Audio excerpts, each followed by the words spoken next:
নমস্কার ফ্রেন্ড, আমি অপর্ণা মজুমদার। আমার এই চ্যানেলে আপনাদের সবাইকে স্বাগত। তো ফ্রেন্ড, আমি ক্যান্সার কিভাবে হয়েছে সেগুলো আমি ভিডিও বানিয়েছি। যদি আপনারা এপিসোড নাম্বার 1 বা 2 না দেখে থাকেন তো অবশ্যই উপরে গিয়ে দেখে নেন।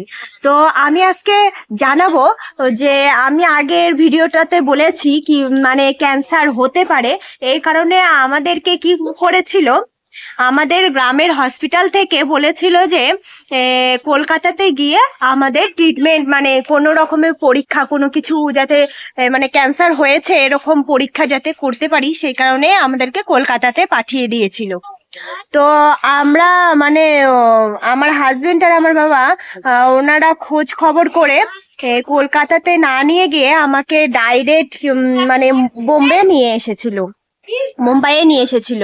ও একজনের কাছ থেকে শুধু শুনেছিল যে এরকম যদি অসুখ সত্যিই হয়ে থাকে তাহলে হচ্ছে এখানে মানে খুব সুন্দর ট্রিটমেন্ট হয়।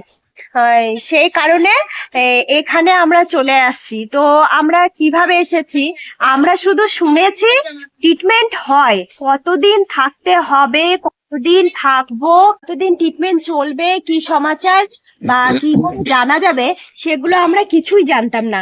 সেই কারণে আমরা সেরকম কোনো রকম আমরা পরিস্থিতি মানে থাকতে হবে বেশি দিন সেরকম পরিস্থিতিতে আমরা আসিনি। তো আমাদের জার্নিটা ছিল মানে আমি, আমার হাজবেন্ড আর একটা মামার বন্ধু ছিল, উনিও মামায়। তো সম্পর্কে মামা হবেন। তো প্রচন্ড হেল্প করেছে, এসেছে আমাদের সঙ্গে যে টাটা হসপিটাল দেখানোর জন্য। কি করে মানে টাটা হসপিটাল কোথায়, এই কি সমাচার, বাইরে তো কোনোদিন আমরা আসা যাওয়া করিনি, এত বড় একটা ট্রিটমেন্ট। তো আমরা তিনজনে এই জার্নিটা করেছিলাম। আর আপনারা সবাই জানবেন যে আমাদের বালুঘাট শহরে আমাদের হচ্ছে বাড়ি, আর ওইখান থেকে মুম্বাই আসতে মোটামুটি 3 দিন লেগে যায়। তো ওইখান থেকে আমরা পুরো জার্নিটা করেছি। আর আপনারা এই যে ছবিটা আছে এই ছবিটা দেখে নেবেন। তখন আমার হচ্ছে এই যে ঠোঁটে ঠোঁটে ছালা বেরিয়েছিল। তো আমার এই ছবিটা দেখলে আপনারা বুঝতেই পারবেন যে কেমন ঠোঁটে ছালা পড়েছিল। তো ঠোঁটে ছালা পড়েছিল, এই অবস্থায় মানে আমরা এসে গেছিলাম। একটু যদি মানে খেতে নিলেও যদি একটু লাগে ঠোঁটে তো রক্তক্ষরণ হতে শুরু করছিল। সেই কারণে আমরা তাড়াতাড়ি করেই বোম্বে চলে এসেছিলাম, মুম্বাইয়ে টাটা হসপিটাল। তো এইখানে আমার এক দাদা ছিল, মাসির ছেলে। তো ওনারাও বেশ আমাদেরকে হেল্প করেছে। তো ওনারা এসেছিল আমাদেরকে রিসিভ করতে এই স্টেশনে। আমরা প্রথমে এসে এখানে নেমেছিলাম সিএফটি, ছত্রপতি শিবাজি মহারাজ, এইখানে স্টেশনে নেমেছিলাম। ওইখান থেকে আমার দাদারা রিসিভ করেছিল।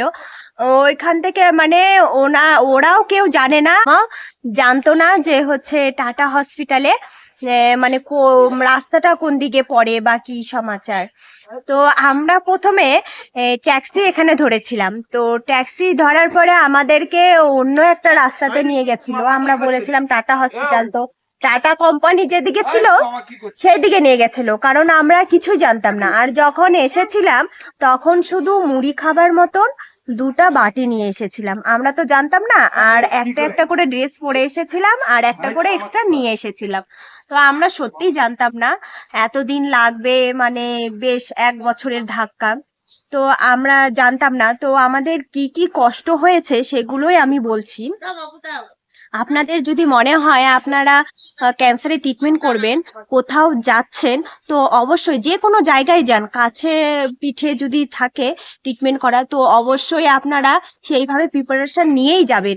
কারণ প্রচন্ড প্রবলেমে পড়তে হয়, আলগা শহর, আলগা সবকিছু, আর জিনিসপত্র ম্যানেজ করতে, বিশেষ করে থাকার জায়গা ম্যানেজ করতে প্রচন্ডই প্রবলেম হয়। তো আমরা সেই জায়গা আমরা জানতাম না কোথায় ঠিক হসপিটালটা। তো ওই মামা একবার এসেছিল লকডাউনের মধ্যে, ভেতরেও যায়নি। তো মামারও খেয়াল ছিল না। তো ওই কারণে টাটা যে কোম্পানি আছে ওই সাইডটাতে চলে গেছিলাম। তো ওই মামা এসেছিল যেহেতু একবার, সেই কারণে ওই পারেল টাটা হসপিটাল বলে হচ্ছে মানে যেখানে ম্যাপ দেখায় সেখানে সার্চ করে দেখে যে এই সাইডে আছে রাস্তা। তারপরে সেইখান থেকে আবার আসি আমরা টাটা হসপিটালে। সঠিক টাটা হসপিটাল কোথায় সেটা খুঁজে বের করতে অনেক হ্যাপা হতে হয়েছিল। তো সেই দিন নেমে তো শুধু আমি খেয়েছিলাম ধোসা, ওনারা খেয়েছিল বড়পা, মানে এখানে সব থেকে যেগুলো প্রিয় আর কি। তো ওইগুলো খেয়ে আমাদের জার্নি শুরু হয়েছিল। পুরো দিনটা চলে গেছিল, আর সারা দিনে কিছু খাবার তো দূরে থাক। তো আমরা এইভাবেই এই টাটা হসপিটালে পৌঁছেছি। আর টাটা হসপিটালে পৌঁছানো অবধি আমাদের কি কি অসুবিধা হয়েছে আমি তো বললামই। শুধু মুড়ি খাবার দুটো নিয়েছিলাম বাটি, আর হচ্ছে ছাতু নিয়ে এসেছিলাম, মুড়ির ছাতু, যেহেতু আমি শক্ত কিছু খেতে পারছিলাম না একদমই, আমার মুখে ছালা পড়ে গেছিল উপরে। তো এই কারণে আমি হচ্ছে করেছিলাম। তো এইভাবে পৌঁছেছি আমরা টাটা হসপিটালে। আর খুবই অসুবিধা হয়েছিল, যেহেতু আমাদের জানা ছিল না যে টাটা হসপিটালটা কোথায়, কি বলে করতে হবে। তো ওই মামাটা ছিল জন্য অনেকটা হেল্প হয়ে গেছিল। ও মামাটাও বেশি দিন থাকতে পারেনি আমাদের সঙ্গে, 1 সপ্তাহ ছিল। তো আমি একটা কথা বারবার বলছি যে এটা তো যেহেতু আমি কিভাবে ফেস করেছি এটা বলবো, সেই কারণে আমার ভিডিওগুলো একটু লং হবে, একটু বেশি টাইম ধরে দেখতে হবে। তো অবশ্যই প্রথম থেকে একদম শেষ অবধি দেখবেন।